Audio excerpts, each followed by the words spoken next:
Guerrilla যোদ্ধাদের বিরুদ্ধে বিমান হামলা করেই যেখানে বিজয়ের মুকুট জেতা যায়, সেখানে নিয়মিত সেনাবাহিনীর বিরুদ্ধে যেন অনেকটাই কাগুজে বাঘ পশ্চিমা সমরাস্ত্রগুলো। বিশ্বব্যাপী আধুনিক সমরাস্ত্রের জন্য বিখ্যাত আমেরিকা ও ইউরোপ মুখ থুবড়ে পড়েছে এক রাশিয়ার সামনেই। আর সেই লজ্জাটাই ঘটা করে দেখানো হচ্ছে মস্কোর উন্মুক্ত প্রান্তরে। পশ্চিমা দেশগুলোর এমন লজ্জাজনক পরিণতি দেখতে ভিড় করেছেন হাজার হাজার মানুষ। বিস্তারিত থাকছে ডেস্ক রিপোর্টে।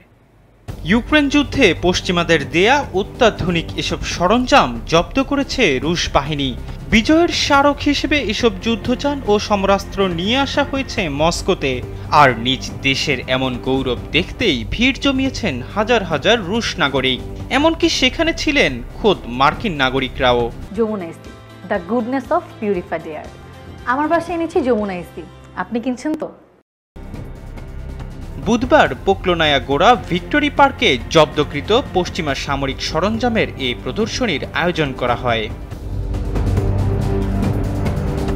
প্রদর্শনীতে রুশ নাগরিকরা যুক্তরাষ্ট্র, Spain, France, Germany, Poland, Ukraine সহ পশ্চিমা দেশগুলোর তৈরি ট্যাঙ্ক, সাজোয়া যান, সামরিক যান ও হাউটজার ঘুরে ঘুরে দেখেন। এছাড়াও প্রদর্শনীতে ছোট অস্ত্র, যুদ্ধাস্ত্রের বিভিন্ন কারিগরি নকশা এবং পশ্চিমা দেশগুলোর তৈরি সামরিক ও নজরদারি ড্রোন দেখানো হয়।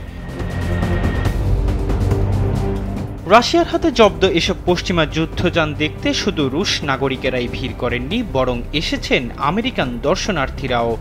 তেমনই একজন মার্কিন নাগরিক টনি। তিনি জানান, এটি কিছুটা মিশ্র আবেগের বিষয়, কারণ এই প্রথমবারের মতো তিনি এসব সামরিক সরঞ্জাম দেখছেন, যা সাধারণত আমেরিকা দেখায় না। এসব কিছু সবসময় চলচ্চিত্রে বা ডকুমেন্টারিতে দেখানো হয়।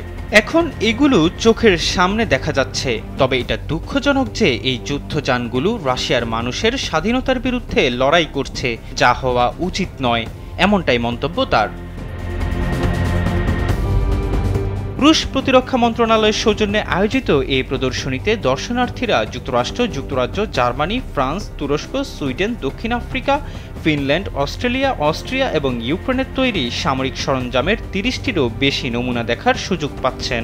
প্রদর্শনীতে রয়েছে জার্মানির তৈরি লেপার্ড 2 ট্যাঙ্ক এবং মার্ডার ইনফ্যান্ট্রি ফাইটিং ভেহিকল, আমেরিকার তৈরি ব্র্যাডলি ইনফ্যান্ট্রি ফাইটিং ভেহিকল, বিভিন্ন ছোট অস্ত্রের নমুনা, মানচিত্র এবং ইউক্রেনীয় সেনাদের ব্যবহৃত সরঞ্জাম।